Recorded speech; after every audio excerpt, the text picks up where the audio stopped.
Hello friends, welcome to Salesforce Helping Hand channel.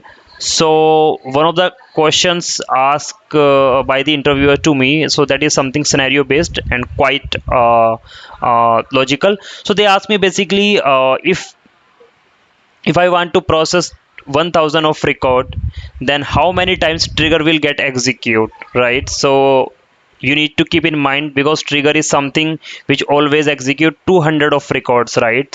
So if you'll divide 1000 by 200, so it will be 5 times. So that is something, Salesforce has the limitations on trigger side. And next question was nothing but like they asked me what are the Apex best practice you should follow while you are writing the trigger, and definitely they ask me one crazy questions. So that's what is the difference between a trigger and batch class? There are a lot of difference, but you have to give the implementations answer. What implementation you have did and why you go with the trigger and batch class, so that's totally up to you how you justify your answer.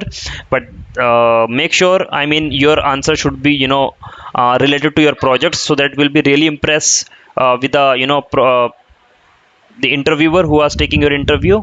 So I mean, like, they will be able to understand you implement that same, and you have the not the theoretical knowledge, you have the implementation knowledge for it, right?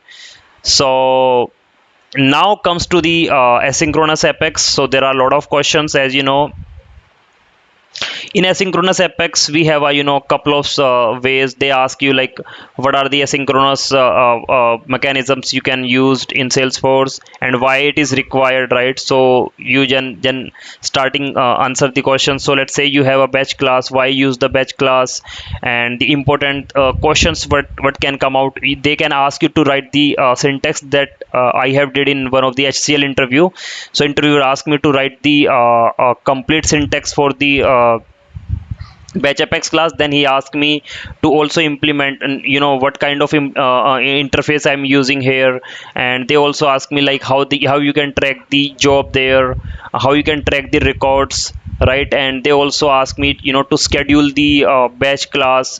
So these basic syntax you should aware how you can write it, because so what happened, like, while we are doing it in our system, so we are just having that much note syntax in our mind. So while you are going to face the interview, so just keep eye on the syntaxes how you can write it.